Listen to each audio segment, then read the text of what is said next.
I'm called the Artsy Sister, and today I wanted you to get to know 5 great surrealist painters. The first one on the list is Micheal Parkes, and he's an American painter, but he's currently working in Spain, and he was born in the 1940s, so he's been painting for quite a long time. Like he came up with like his unique art style during a period where he took a break from like painting, and then he went to India in search of enlightenment, and after he found it, he started painting like this. So just as so then it's like surrealism and whatnot.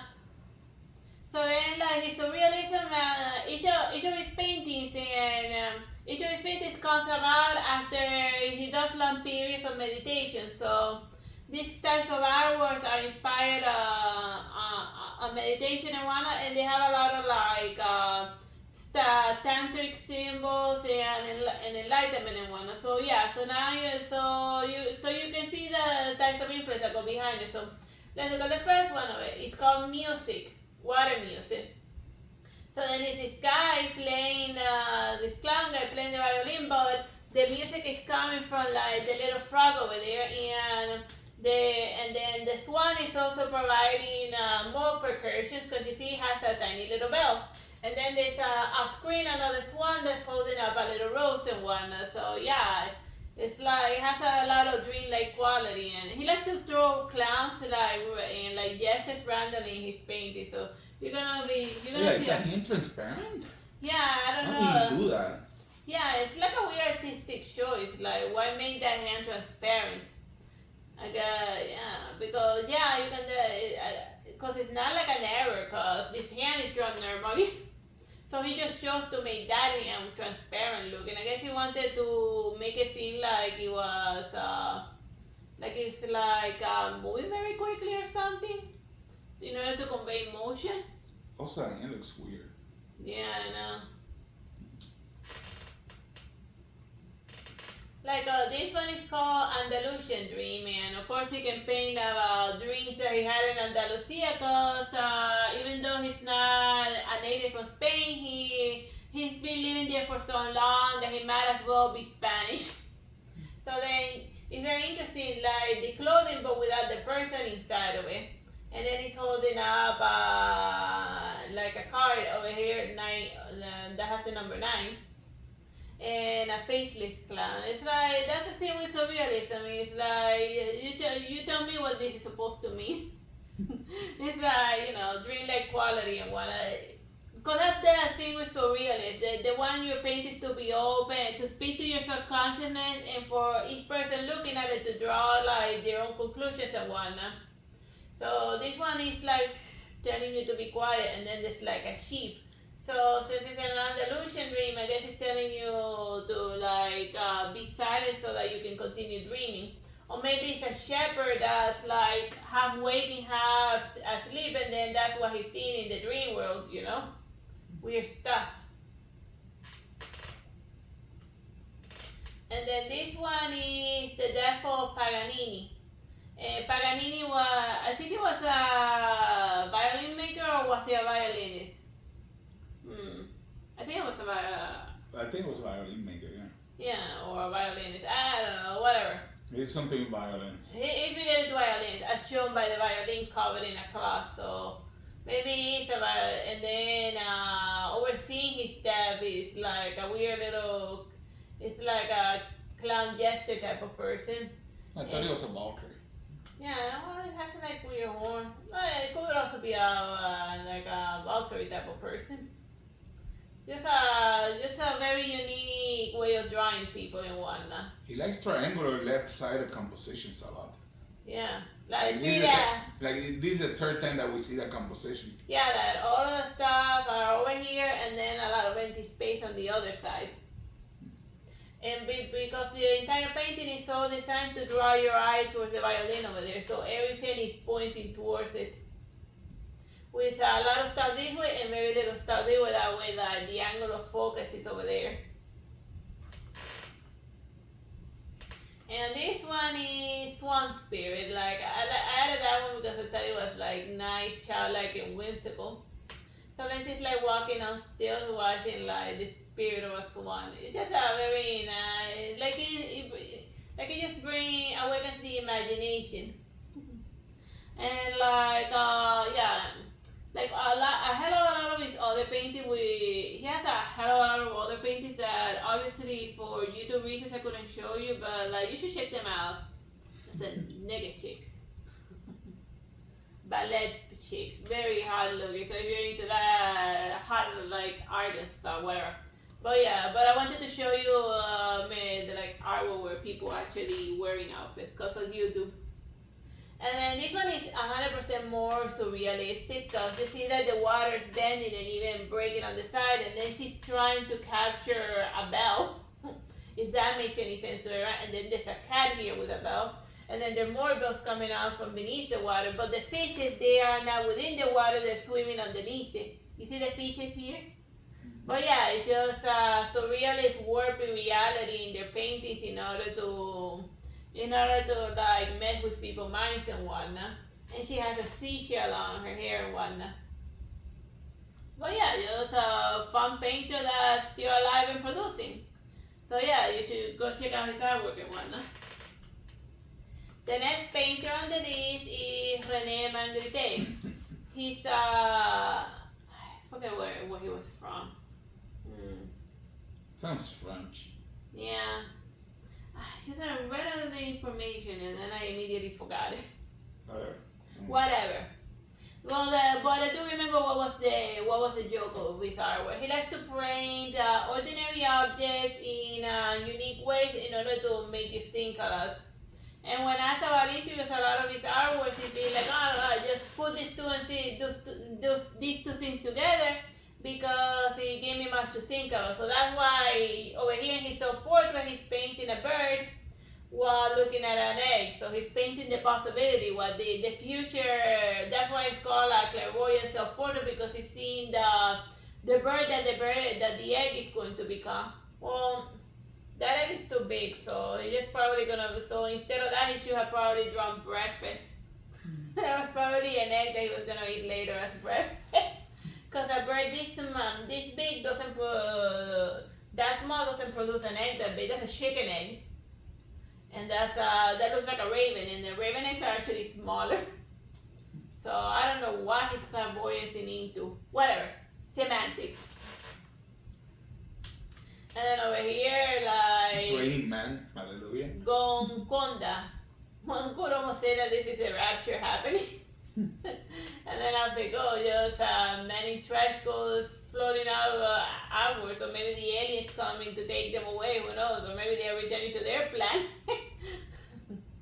But yeah, you see, they are ordinary, all of these are ordinary things that you would run into like back in the other book, but painting it this way is getting you to like question, it's creating a surrealism, because like, sometimes you don't gotta like go crazy with the design just by.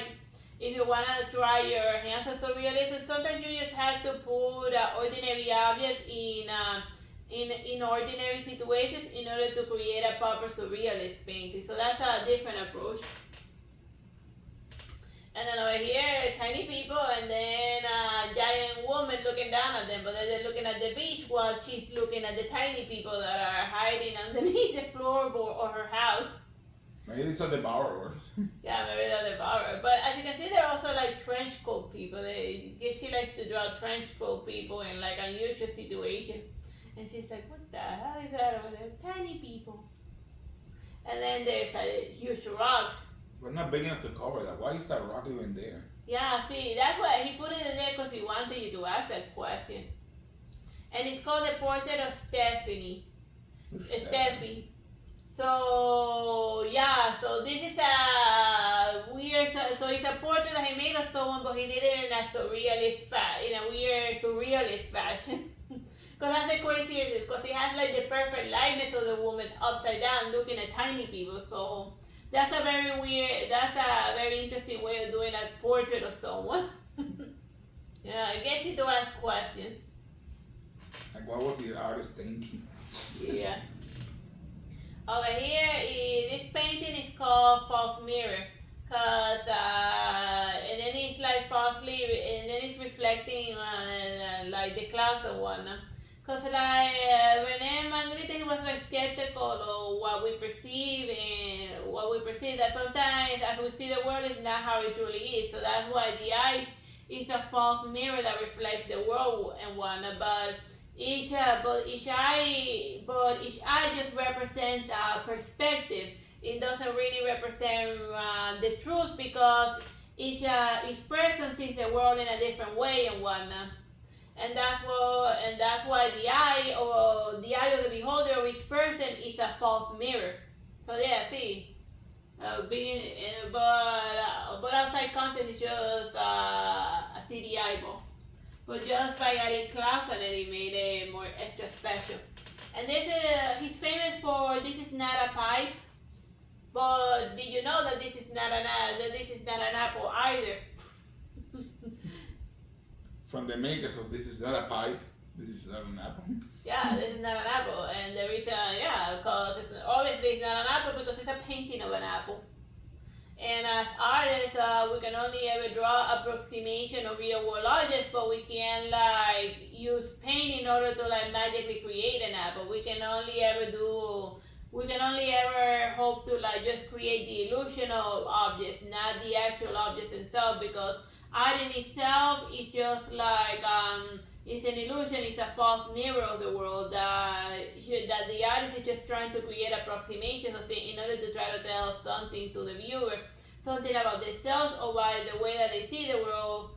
But even Rene Magritte admits that the way that he sees the world is a false mirror, and that all he will be able to show you is not a truth, but his own perception of the truth. Oh yeah, Rene Magritte is deep. Alright, this one is Wojciech Siumak, a Polish surrealist painter. But he mostly does, but like he makes his like I think he's still alive. That's why I wrote 1942, because I don't put their death date if it's still alive or one. And like he makes his money by drawing like fancy book covers and illustrations for like fantasy books and whatnot. But a lot of his work just but you can definitely tell there's a realism thing going into it, because like the guy's legs is biologically fusing, like where does the horse begin and where does the wall? And this wall is littered with eyes and there's like weird pearls and whatnot. It's just a very bizarre looking front cover for a book. It's called the Equestrian Statue Enigma. An enigma indeed. And then this one is reincarnation. As you can see, the face of the woman is withering away, and she's turning into storks or birds. So yeah, that's a very good way of showing the concept of reincarnation that he probably learned while messing around in India. Even though we're dying, we're not really dying. We're just changing like a cocoon. We're just changing from one form to the other, and we're eternally living. So that death is not like something definite. It's just a start. In at the end, it's just a start of a new life, and then the cycle goes on towards infinity and whatnot. That's why even the little birds are also fading away into other things, are also disintegrating in the background into other things.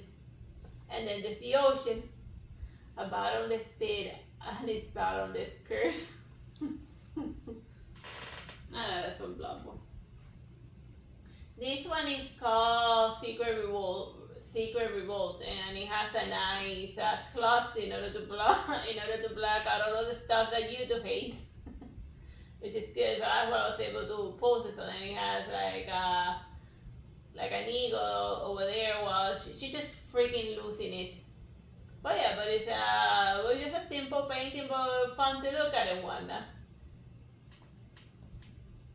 This one is called The Folding of Time, and then you can see in the darkness of space. But if you look closely at the little city, it is actually within an ordinary object, a nut.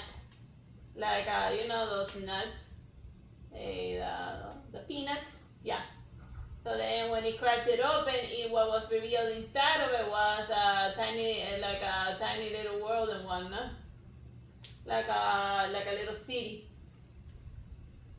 So then, but as you can see, this little city is at the edge of the precipice, but perfectly balanced there. So at any moment, this little world of civilization is gonna fall over into the dark abyss of nothingness. So that's why the folding of time, cause like at any moment.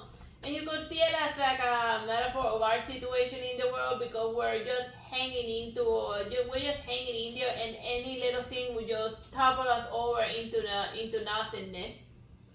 That is the universe. But even though we're falling into the darkness of space, there's like a nebula here, so it's not as if we're just so it's not as if we're going into emptiness, you know.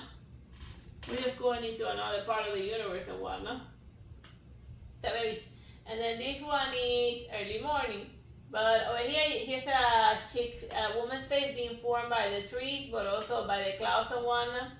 And then here's a little person, and then as you can see, the trees, they have folded arms like this. You see them? Yeah.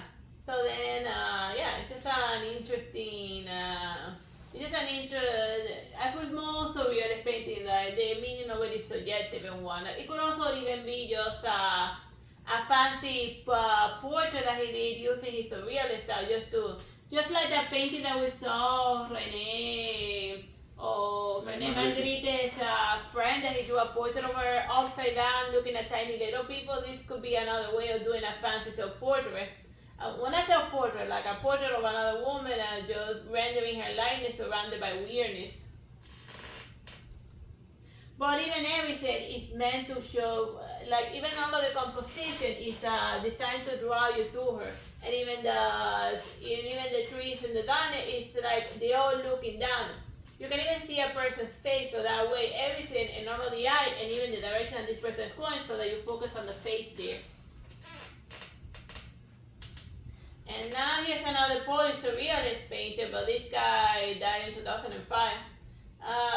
Zdzisław Beksiński. Like I have shown him before, and I'm showing to you again. His art is called dystopian surrealism. Can you see why? It's like surrealism, but like after like the nuclear apocalypse, and now we look like that. And then he says that the inspiration for his artwork is that he painted it while listening to classical music. So all of his paintings are different classical music songs. So I'm wondering who the hell did he listen to? So yeah, just maybe Night on Bald Mountain. Oh yeah, possibly. Just look through all of your classical music and see if it syncs up with like the paintings that I'm about to show you. Like that one's definitely Night on Bald Mountain.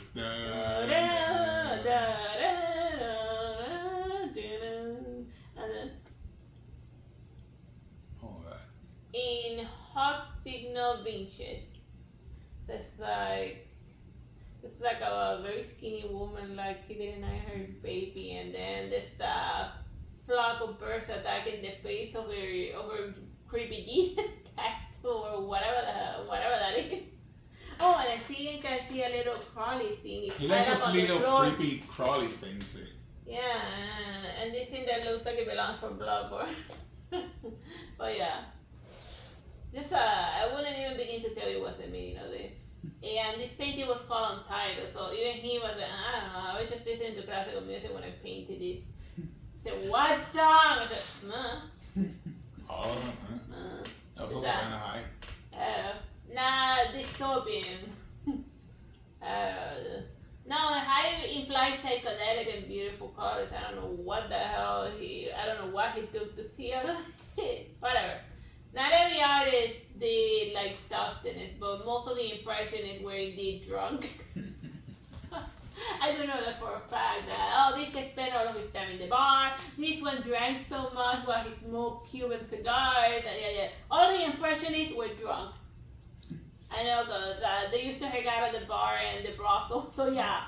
So they were drunk on absinthe and opium and But we're talking about the surrealists. They were very sleepy people that drew the inspiration from the dreams and classical music. This was definitely not a Bald Mountain. Definitely looks like it could be.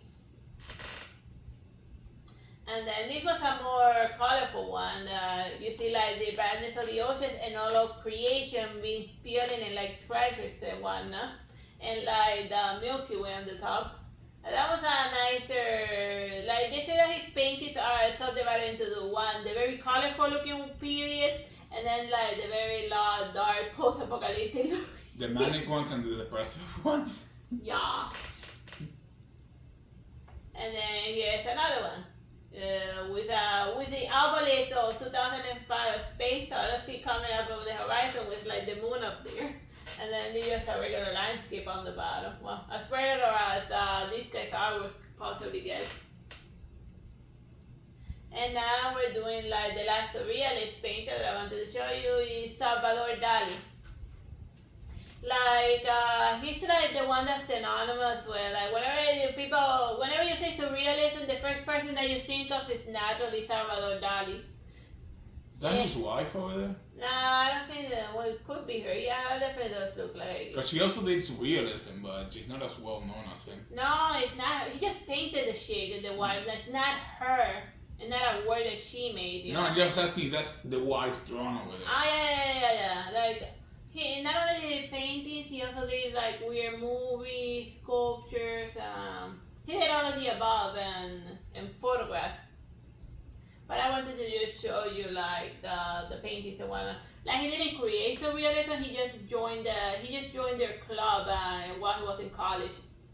But then eventually he just became very good in that art style that surrealism became synonymous with it. So you can't talk about surrealism without mentioning Salvador Dali. Like part of his early childhood is that like Van Gogh, he was named after a sibling who died.